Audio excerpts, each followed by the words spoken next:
Hey there, welcome back to Tennille Talks. So y'all, this is going to be our Saturday message. Still outside. It's a little cold. This one isn't going to be too long. And so this is definitely a message for the divine feminine. And I want you to consider the divine feminine specifically. I want you to imagine your life as like a ship. Now, you know that on the ocean or in the seas, there's a possibility for pirates to come and essentially take over. And I see that for many divine feminines, your life, your ship, the vessel, the voyage that is attached to your soul calling and your mission, you have dealt with a lot of pirates. And when I'm talking about pirates, I'm talking about the people that come in and they want it their way. I mean, it is your ship, it is your life, it's your mind, it's your emotions, it's your feelings. It is your voyage that you have been allowed to have because God placed you here. But because you carry so much power, I get the energy that you have crossed paths with a lot of pirates. And these are people that show up in the energy of being arrogant, prideful, full of ego. These are people that are stubborn. And so they will get in your ship, they will enter your life, and they will essentially try to drive it. They'll change the direction of where you're going. Now, your love life, as a divine feminine, your love life is almost like a luxury vacation. Now, whether you ever experience this or whether you've walked into it yet, the idea is that your relationship, the love that is promised for you, is supposed to be high honor, literally because of what you are carrying inside of you. And so as long as you are able to drive your own ship, it will take you to a specific type of love story or a love experience that reflects divinity. It reflects the divinity in you, but this is essentially where two people have come together, right? Their voyages have aligned, and now the divine that moves through you, it moves through them, and you two come together, and you have this union that reflects God. When people enter your space, and this is really coming up in the form of relationships, I'm seeing that at some point you may have had a spouse. You still could be aligned to this spouse. It doesn't mean that you have to have already been separated, but you, as a divine feminine, you have a discipleship, which means the way you live your life is a curriculum in itself. The way you move, the way you think, the way you talk, the way you relate to people. If somebody were to write it down, it is a teaching moment. Many aspects of the way you show up in the world is a teaching moment. And so as a disciple, at some point you are going to have to go in fellowship. You are going to have to perform your service alongside another. This is your love life. This is your marriage. Well, I'm seeing here that in the event that you already have a spouse or you had a spouse previously, maybe the energy of that spouse was my way or the highway. This was somebody that wasn't really tapped into their divinity. This is somebody that was almost like a pirate. They just wanted to come in and drive your ship. Now, although the outcome of that relationship, it didn't reflect the high honor love life that is attached to your voyage on earth, that person can still very much be a soulmate. And so sometimes when we do have spouses or we do have marriages and relationships that don't align with the calling on our life, sometimes we have a tendency to feel like we've done something wrong or we've made a wrong choice. But this is saying that when you have a specific type of soulmate that enters your life, your soul needed it. Now, your heart doesn't need to go through it. You definitely don't need to have the plaguing thoughts of depression and grief and sadness. But this is saying that there are some relationships where there will be people who come as pirates and they essentially want to steer your ship. But here's the thing. They are really steering you towards the love life that you were destined to have, even if the experience that you had with them was very dark. And so what I'm seeing here is at some point you went into fellowship with somebody that may have been a spouse. You may have gone forward and married this person. This person was somebody that you were always supposed to link up. They're coming out as a soulmate, which means their soul and your soul needed to accomplish something together. Now, your earthly identity and their earthly identity may not have understood why the relationship played out the way it did. And so if you can identify so far, I want you to think, were you in a relationship or have you been connected to somebody by way of marriage?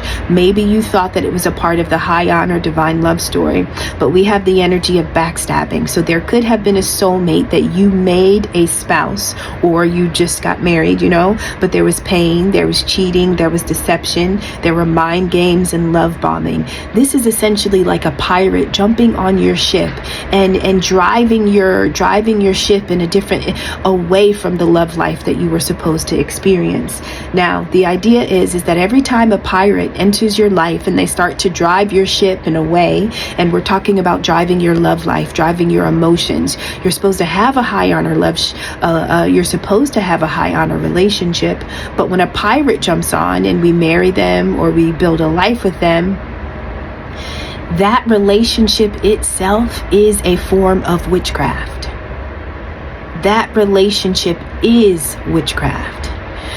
Because just the fact that that person is existing in your life, just the fact that that person has gotten on your ship and taken over, and they refuse to honor the divinity in you, they refuse to honor the calling on your life, and they decide that, listen, that their ego is their God, right? It is their way or it is the highway. And so the arrogant people, the prideful people that you have been in connections with, just the very existence for just the fact that they were able to show up in your life, that is witchcraft. And so sometimes your love life is going to experience witchcraft. But the reason why your love life experiences witchcraft is because at some point when you separate from that person, it is supposed to force you into isolation. It is supposed to force you into seclusion. It is supposed to separate you from society. It is supposed to make you or force you into the energy of soul searching. And so this could be this could kind of be a lot. And so divine feminines are supposed to have a high honor love life. There will be pirates that jump onto your ship, right? And when these people, when you're entertaining them, when you're marrying them, when you're in relationships with them, you may be questioning, is this my life? Am I still going in the right direction? Is this the right thing? And those are the questions that you are required to have in order to get your ship back on course. And so what I'm seeing here in the reading, although witchcraft is uncomfortable, although relationships that we go through that suck our energy, they suck our emotion, they suck the years away from us, some of those relationships are supernaturally harming you, so that you can supernaturally get yourself back on path. Meaning there's a lot of magic and power inside of you that you may have never tapped into unless you had an entire warlock, unless you had an entire, what else do they call themselves? We'll just use warlock, witch doctor, whatever, right? So there are certain energies that need to be a pirate.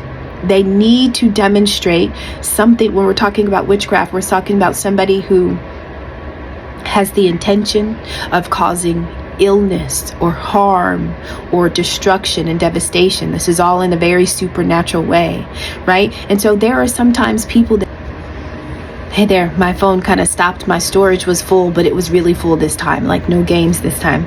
And so I think what I was saying is that there are sometimes people that will jump into your life. They will jump into your vessel and they will just totally take over to the point where you feel like you are not in control of your thoughts. You're not in control of your emotions.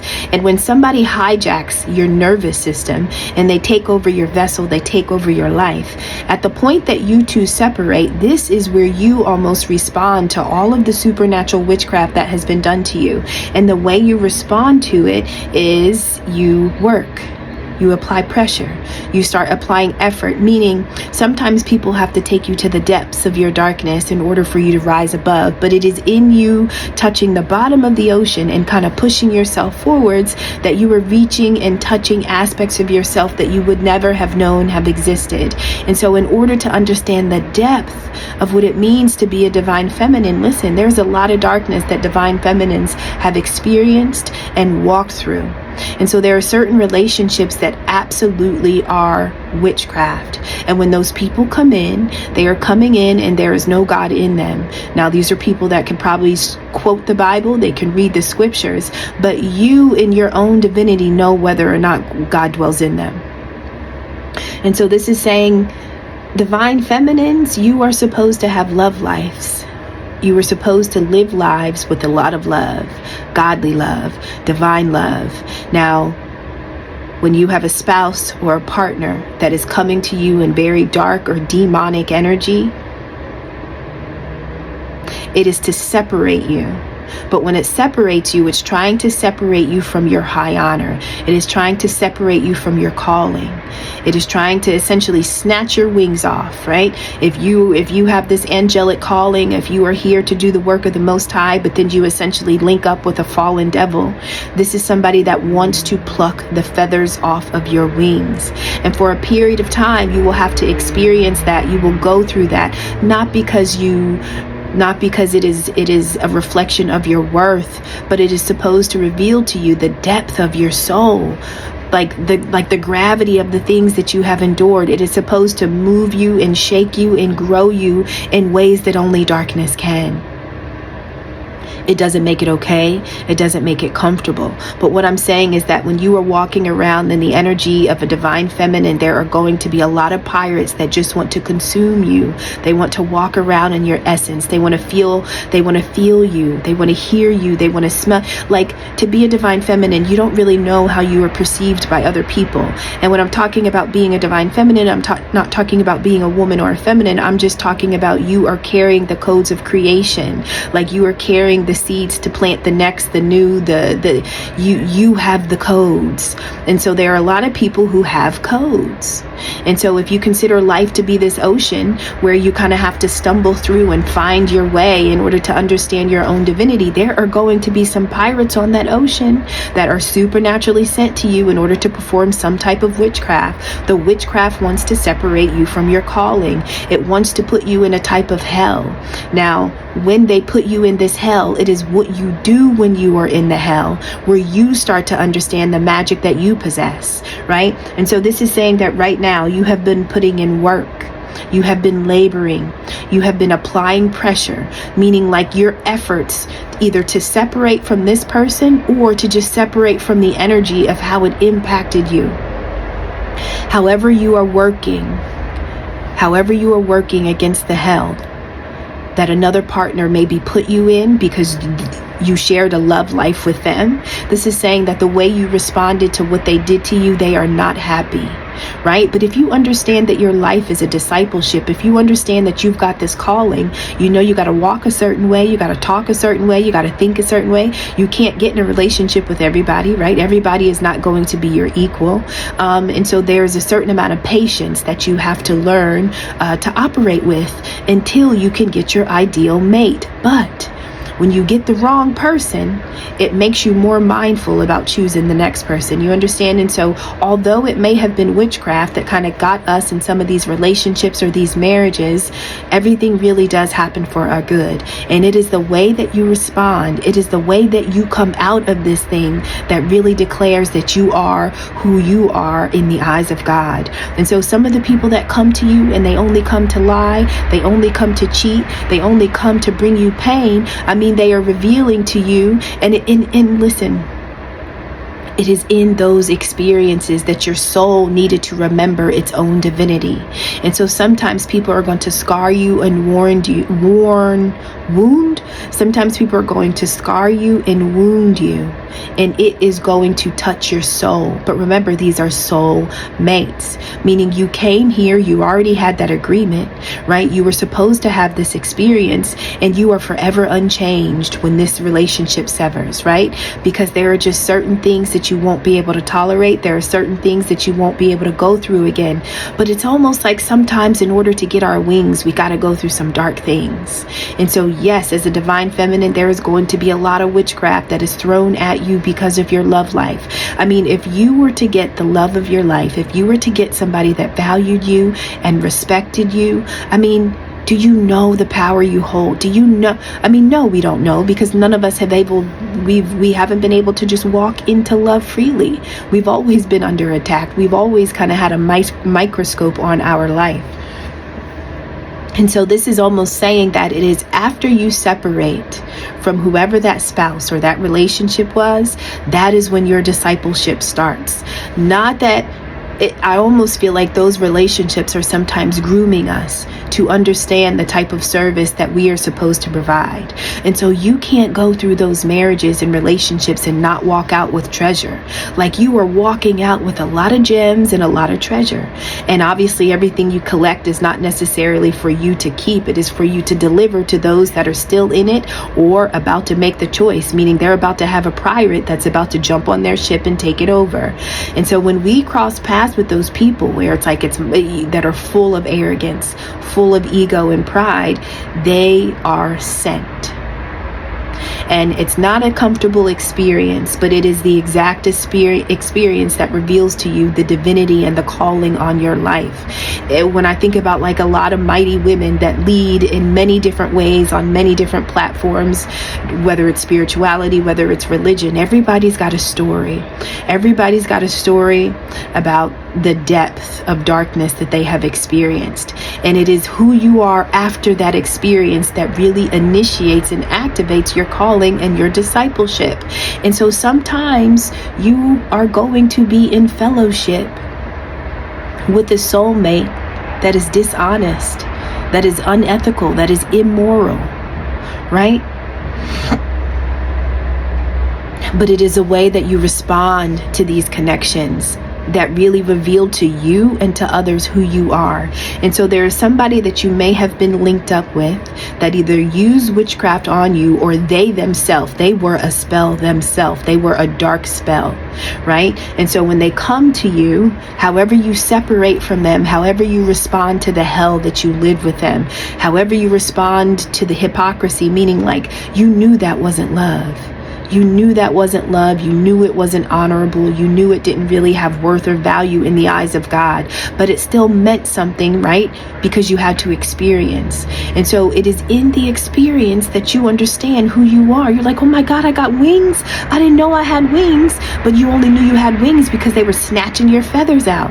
You know what I'm saying? And so these people serve a purpose, because who you were prior to them taking over your ship and who you were to the point where you have kicked them out of your ship, that is two different people. And so to be the divine feminine, you are carrying a light, but you are carrying an ample amount of darkness.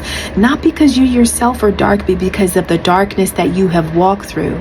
A lot of divine feminines can see in the dark. But how do you know that you can see in the dark unless you're in the dark? Like, there's only a certain way that you can gain night vision, and it's by walking around at night. And when somebody has hijacked your heart, hijacked your spirit, your mind, your soul, your mental well-being, when somebody has taken over, that is dark. And it can last for 1 year, 2 years, 20 years, 30 years, right?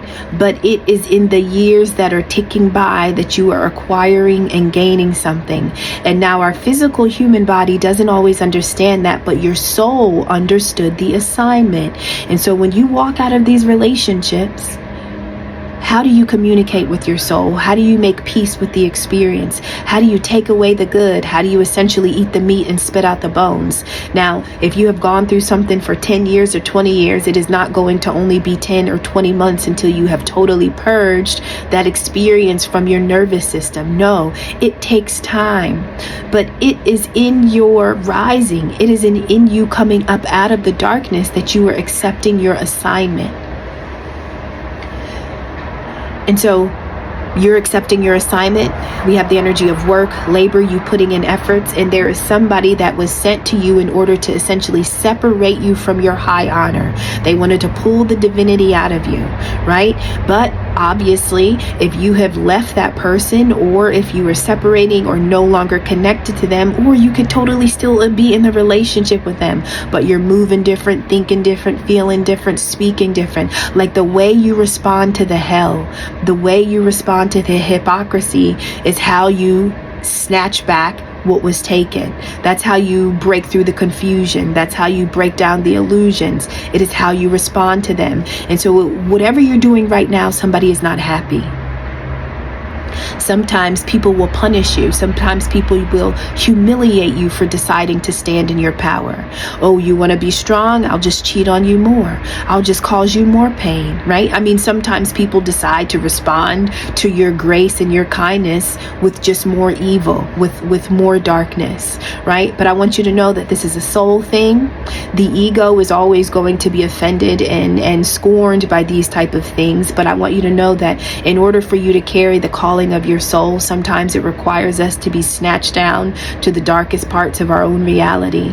And when these people come and enter our love life that we think are our true partners, they are carrying witchcraft. Either they are bringing it and they will project it onto you, or they themselves are just a spell.